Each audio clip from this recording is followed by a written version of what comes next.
For millions of smallholder farmers, agriculture is more than a source of food. It is a livelihood, a source of income, and the foundation of communities. But producing more from the land often comes with a difficult reality. Much of the work remains manual. Processing can be slow. Machinery can be expensive. And where machines are available, many still depend on diesel or petrol. So, what if the energy powering agricultural transformation could come from the sun?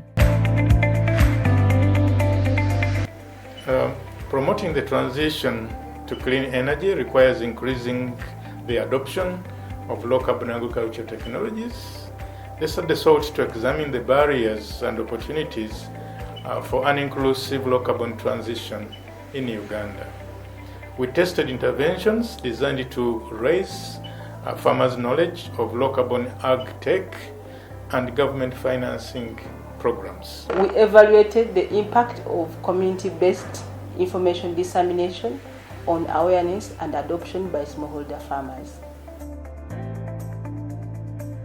Farmers face significant challenges in accessing improved technologies to be able to improve their productivity. And not because they do not want them, but they don't have the financing, but even also the knowledge about these technologies. Understanding the challenge was only the beginning. The next step was to understand how farmers could move from simply hearing about clean agricultural technologies to actually adopting them. That meant bringing together researchers, policymakers, technology companies, and farming communities to find practical solutions. The project also created a meeting point between technology developers and farming communities. So we designed a customized machine for maize shelling that uses renewable energy that is clean. And in this case, we designed a solar-powered maize sheller, but also with an option of manual. So this is kind of a hybrid machine that uses both solar and manual hand operated, which had the manual kind of hand operated also system. The technology left the workshop and entered the field.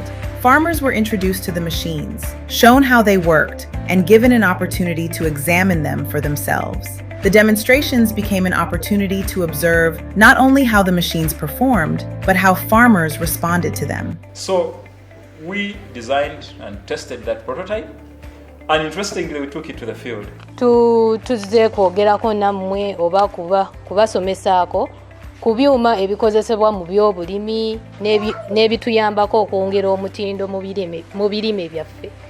Ebyuma bino tulinawo ebyuma bijja mu bika bingi oba bikola emirimu mingi ku nnimiro zaffe. Tulinayo ebikongola kasooli, ebifukirira amazzi, ebikuba emmwanyi n'ebirala bingi.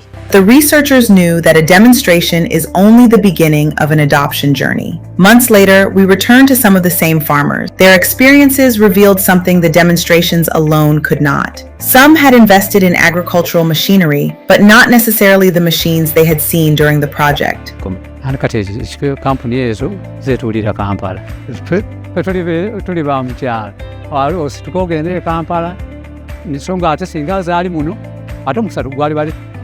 gwali badde gwabwe okusookera ddala zebaleeta akakongola kasooli ng'oteekamu munwe naye ne price ekizibu ekiri ku byuma ebyo batule twakizuula waliwo munnange yabigulako naye nga batule kisoomoozo ky'amaanyi. Smallholder farmers have positive means to pay for agricultural technology. However, that barriers slow adoption. Initial site inspection is costly due to weak connection of farmers to agri-tech farms and implementing service companies.